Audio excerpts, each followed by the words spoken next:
Hello friends, कैसे हो आप लोग। उम्मीद करता हूँ आप लोग अच्छे होंगे। तो आज जो मैं हाथ में फ़ोन देख रहा है रेडमी 8A है। ठीक है, 8A का फ़ोन। इसमें मैं एक बहुत ही कॉमन प्रॉब्लम के ऊपर बात करूँगा। नेटवर्क का प्रॉब्लम। तो इसमें जो नेटवर्क का प्रॉब्लम आता है, कहाँ से आता है, क्या इशू रहता है, आज मेरे एक सब्सक्राइबर भाई मुझे फ़ोन किए थे। ठीक है, तो मैंने उनको सोल्यूशन दिया, तो उनका सोल्यूशन 100% वर्क किया, उन्होंने मुझे फीडबैक बताया है। ठीक है, तो एक काम करता हूँ, मैं सबसे पहले इसका मोबाइल अनलॉक करता हूँ, क्योंकि पूरा खेल जो है इसका सिस्टम में है। तो मैं आपको थोड़ा यहाँ दिखाता हूँ, इसका जो पूरा खेल रहेगा वो आपको यहीं पर ही पता चल जाएगा कि हमारा कौन सा इसी से प्रॉब्लम है। ठीक है, तो मैं आपको सारा चेक कराऊंगा, नेटवर्क सेक्शन का जो जो चीज़ हम लोग चेक करते हैं वो सब चीज़ मैं आपको दिखाऊंगा, फिर हम इस पर बात करेंगे। ठीक है, तो सबसे पहला जो रहता है, हम लोग इस पर कोड डायल करते हैं जब भी आपका नो सर्विस आता है। देखिए, नो सर्विस है।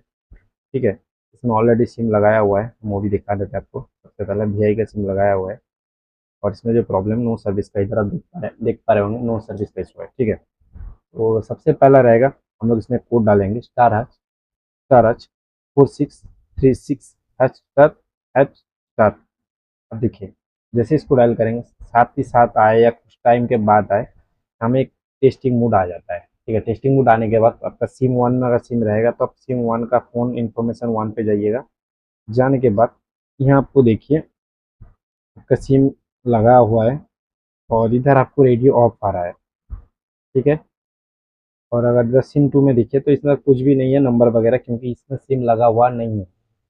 ठीक है, इधर आपका नंबर वगैरह सब दिखा रहा है, इसका मतलब हमारा ये सिम वन है, और इसमें हमारा रेडियो ऑफ दिखा रहा है। ठीक है, तो रेडियो ऑफ जो रहता है, ये क्या चीज़ है, पहले ये चीज़ हमें समझना पड़ेगा। ठीक है, और एक और जगह मैं इस कोड को तो हर कोई ट्राई नहीं करता, लेकिन ये चीज़ हर कोई ट्राई करता है, जो मैं नेक्स्ट अभी दिखाने वाला हूँ, तो आप इससे भी आप पता कर सकते हैं। ठीक है, जैसे कि आप परफेक्ट नेटवर्क टाइप में आएंगे, तो इधर देखिए आपका कहीं भी कोई सिलेक्ट नहीं होगा, कोई भी बैंड आपका सिलेक्ट नहीं होगा, चाहे 2G बैंड हो, 3G बैंड हो, 4G बैंड हो, कोई भी बैंड आपका सिलेक्ट नहीं होगा। और इधर अगर नेटवर्क सर्चिंग में आए, तो अब देखिए क्या दिखा रहा है। उसके बाद हम इसका प्रॉब्लम के ऊपर थोड़ा डिस्कस करके फिर आपको इसका प्रैक्टिकली सोल्यूशन दूंगा। ठीक है, तो देखिए इधर आपका जैसे ही आप सर्च करेंगे तो इधर दिखा जाए choose network manually, can not search for mobile network, और रीट्राई और कैंसिल बोला है, तो हम इसको कैंसिल कर देंगे, क्योंकि जितने बार भी हम लोग रीट्राई मारेंगे तो कोई फायदा तो नहीं रहेगा। तो अभी हम इस पर बात करते हैं कि रेडियो ऑफ क्यों आता है। तो रेडियो ऑफ आता है basically serial data serial clock का लाइन से। ठीक है, तो सीरियल डाटा या सीरियल क्लॉक जो रहता है, इसको आपको समझना बहुत ज़्यादा ज़रूरी है नेटवर्क सेक्शन का। तो मैं आपको एक नेटवर्क सेक्शन दिखाऊंगा, कंप्यूटर में स्क्रीन में समझाऊंगा, समझाने के बाद फिर मैं इस पर काम करूंगा, क्योंकि ये जो आपको समझना पड़ेगा, तभी आप इसका सोल्यूशन प्रॉपर कर पाओगे। तो मैं आपको ले चलता हूँ स्क्रीन पे। ठीक है, सबसे पहले हम लोग बोर्ड में आ चुके हैं, इधर स्मैटिक और डायग्राम दोनों खोलिए। सबसे पहले आपको ये चीज़ समझना पड़ेगा कि हमारे नेटवर्क सेक्शन जो है किस तरीके से काम करे, हर एक सीपीयू का कोडिंग के हिसाब से नेटवर्क सेक्शन बनता है। तो इधर हमारा 4G ये लगा हुआ है, और ये हमारा 2G लगा हुआ है, ये हमारा WTL लगा है, उसके इस पास में हमारा APT-IC है। ठीक है, और ये सीपीयू है, ये eMMCP है, और हमारा PMI है, मेन PM है। ठीक है, तो सबसे पहला, और ये हमारा DRX एंटीना है। ठीक है, तो सबसे पहला हम लोग एक चीज़ देखेंगे कि हमारा 2G IC के ऊपर क्लिक करेंगे और स्कीमेटिक में चलेंगे, डायग्राम में। हाँ, स्कीमेटिक है। ठीक है, तो जैसे हम लोग यहाँ आते हैं, तो इधर एक चीज़ हमें देखना है, ज़्यादा हम इधर उधर जाएंगे नहीं। HDA जो 5 और 6 नंबर पिन रहता है, HDA और HCL, ये पिन का लाइन हमें कहाँ कहाँ ले जा रहा है। ठीक है, तो देखिए RFFE डाटा और क्लॉक नाम से आगे जा रहा है। ठीक है, तो किस किस IC में जा रहा है, तो देखिए ये हमारा जा रहा है U2601, U2601। अब एक कौन सा IC है, ये हमें यहाँ पर पता चल जाएगा, U2601। देखो हमारा 4G IC में भी कनेक्शन जा रहा है। ठीक है, और क्यों जा रहा है मैं आगे होगा तो समझाऊंगा आपको। थोड़ा टाइम लगेगा वीडियो। मैं चाहता तो वीडियो को शॉर्ट करा, लेकिन मैं जितना अच्छे से समझने की कोशिश कर रहा हूँ, उम्मीद है उतना अच्छे से समझ पाएंगे। तो इस लाइन को और आगे कहाँ जाता है देखते हैं। इधर देखिए आरवीपी डाटा हमारा U290 कहाँ पर है वो भी हम देखते हैं। U290 देखिए इधर हमारा एपीटी में भी जा रहा है, ठीक है। तो U290 के बाद आगे हमारा कहाँ जा रहा है, आरएफपी डाटा हमारा सीपीयू के अंदर आया। तो आरएफपी डाटा क्लॉक दोनों ही सेम रहेगा। तो बेसिकली मैं समझाना यही चाहता हूँ आपको, क्वालकॉम में आपका जो सीरियल डाटा सीरियल क्लॉक रहता है, WTR के लिए अलग रहता है, ठीक है। बाकी आपका एपीटी 4G और 2G ये तीनों का एक रहता है। अगर WTR का बात करें तो वो भी हम आपको दिखा देते हैं, इस फोन में अलग है या साथ में है, ठीक है, क्योंकि क्वालकॉम बेस्ड सेट है। तो चलिए इस चीज़ को हम लोग दिखा देते हैं।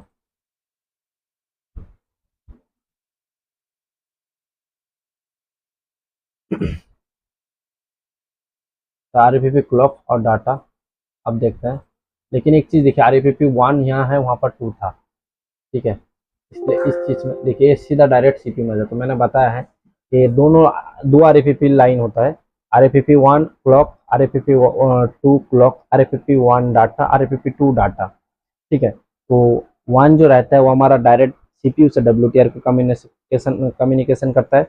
बाकी जो हमारा RFP2 रहता है वो हमारा 4G 2G और हमारा जो रहता है 3G और साथ ही साथ APT इस इन आईसीओ पे जाता है, ठीक है। लेकिन एमटीके में क्या होता है, थोड़ा अगर बात करें तो एमटीके में अलग अलग रहता है। हर सीपीयू का मतलब हर ईएमएम आईसी का डायरेक्ट सीपीयू से कनेक्ट रहता है, ठीक है। तो मैं ये चीज़ समझाने का कोशिश कर रहा हूँ आपको कि हमारा जो प्रॉब्लम है, ठीक है, वो आरएफपी लाइन से मत प्रॉब्लम है। आरएफपी क्लॉक और डाटा, जब भी आपका आरएफपी क्लॉक या डाटा कोई भी एक लाइन मिसिंग रहेगा, ठीक है, तो आपका प्रॉब्लम ऐसा आएगा, क्योंकि ये लाइन जो रहता है आईसी डिटेक्ट करेगा तभी आपका लाइन ओके बताएगा। सीरीज में एक तरह का सब, अगर आसान भाषा में बोला जाए तो आईसी सीरीज में लगा हुआ है, ठीक है। अगर आसान भाषा में बताया जाए तो आईसी सीरीज में लगा हुआ है। और इस केस में मैं आपको ज़्यादातर इसमें एक्सपीरियंस के हिसाब से बता भी रहा हूँ, ठीक है। थ्योरी उम्मीद है आप समझ पाए होंगे, और प्रैक्टिकल के अगर देखा जाए तो ज़्यादातर आपका एक 4G आईसी से प्रॉब्लम आता है। तो हम सीधा इधर उधर काम ना करते हुए सीधा 4G आईसी पे जाएंगे और उधर आपको दिखाएंगे कि 4G आईसी पे काम करने के बाद, या तो आपका 4G आईसी में हीट लगने के बाद भी आपका फ़ोन में नेटवर्क आ जाए, वो भी हो सकता है, बता नहीं सकते, ठीक है। हीट लगती ही शायद आपका ओके हो जाए, या तब कुछ चेंज भी करना पड़ सकता है, ठीक है। तो अभी हम लोग काम करने के बाद पता चल जाएगा, ठीक है। तो मेरा जो बताने का मतलब था कि अगर आसान शब्द में समझाए तो 3G और 4G तो एक ही आईसी है। 3G 4G और 2G और APT ये जो आईसी रहता है सीरीज पे लगा हुआ था। एक भी आईसी अगर नहीं रहेगा तो आपका या तो ड्राई हो जाएगा या तो ख़राब रहेगा, तो आपका डिटेक्ट नहीं करेगा, तो फिर आपका जो है रेडियो ऑफ हो जाएगा, ठीक है।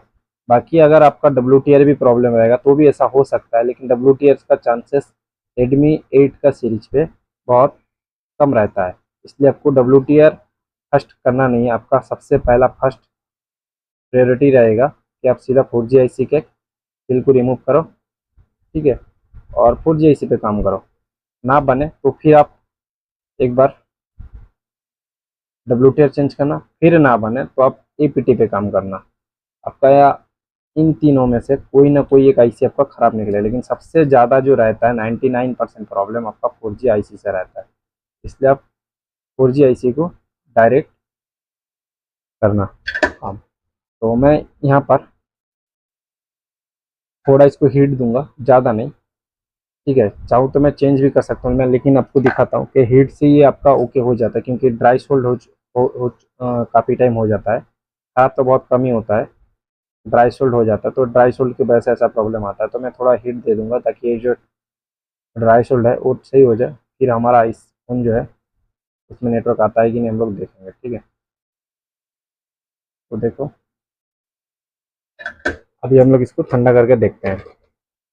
उम्मीद है आप लोग समझ पाए होंगे मेरा थ्योरी, मैं जो समझाने का कोशिश कर रहा हूँ, ठीक है।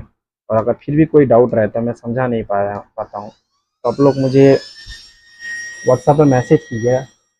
आप लोग कोशिश कीजिएगा मैसेज करने, या तो वॉइस कीजिए, कोई दिक्कत नहीं, लेकिन व्हाट्सएप में वॉइस कीजिएगा, कॉल कम कीजिए, क्योंकि मैं काफ़ी बार रहता हूँ कि बाहर रहता हूँ या दुकान में रहता हूँ, तो फिर मैं अलग अलग काम भी करता हूँ, तो फिर उसमें मैं आपको रिप्लाई दे नहीं पाता हूँ। ठीक है, तो व्हाट्सएप में आप वॉइस कर दीजिए, अच्छे से अपना केस के बारे में बता दीजिएगा, तो मैं फिर रिप्लाई देने में बहुत आसान होगा, क्योंकि अभी के टाइम में बहुत भाई मुझे मैसेज तो कर रहे हैं, शायद मैं उनको रिप्लाई नहीं दे पा रहा हूँ, या तो उनका जो प्रॉब्लम है मैं अच्छे से समझ नहीं पा रहा हूँ, जिसकी वजह से मैं रिप्लाई नहीं दे रहा हूँ। उनको शायद लगता होगा कि मैं बोल देता हूँ वीडियो में मैं आपका हेल्प करूँगा, लेकिन मैं करता नहीं, लेकिन ऐसा है नहीं भाई, मैं आपका प्रॉब्लम समझ नहीं आता मुझे, तो जब मुझे प्रॉब्लम ही समझ नहीं आएगा तो फिर मैं इसका सल्यूशन आपको कैसे दूँ। ठीक है, आप वॉइस कीजिए, कोई दिक्कत नहीं, लेकिन आप थोड़ा कॉल मत कीजिए।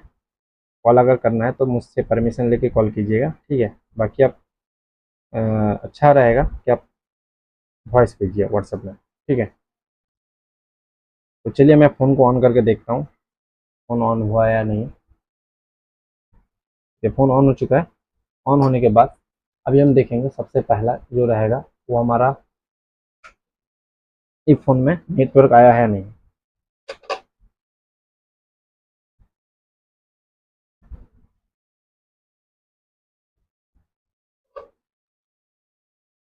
और मैं इस चीज़ का वीडियो नहीं बना था आज, ये जस्ट मुझे आज एक सब्सक्राइबर भाई ने पूछा तो ऐसा क्यों है, तो मैं उनको थोड़ा बहुत समझाया हूँ, लेकिन इतना अच्छे से नहीं समझा पाया जितना अभी मैं उम्मीद है समझा पाया हूँ। अगर अभी भी आपका कोई डाउट रहता है, कन्फ्यूजन रहता है, तब मुझे मैसेज कीजिए, मैं आपको टाइम देके अच्छे से थ्योरी देख के साथ समझा दूंगा। देखिए मेरा नेटवर्क आ चुका है, नेटवर्क आ चुका है। अभी लो है, इसके रीज़न है यहाँ पर आपका जो एंटीना पैड है वो सही से कनेक्ट नहीं है, वरना मेरा नेटवर्क आ चुका है, आप लोग देख लीजिए मेरा नेटवर्क आ चुका है। देखिए वोल्टी के साथ नेटवर्क आ चुका है। तो आपका वीडियो में सोल्यूशन कैसा लगा, उम्मीद है आपको अच्छा लगा, तो आप बताइएगा। आपके पास अगर एक्सपीरियंस और नॉलेज दोनों रहेगा तब वन शॉट में एक एक फ़ोन रिपेयर कर पाओगे। ठीक है, तो ऐसे ही मेरा नॉलेजेबल वीडियो देखने के लिए मेरे चैनल को सब्सक्राइब कीजिए, लाइक कीजिए, कमेंट कीजिए। मिलता है किसी और वीडियो में नए टॉपिक के साथ, तब तक के लिए खुदा हाफिज़।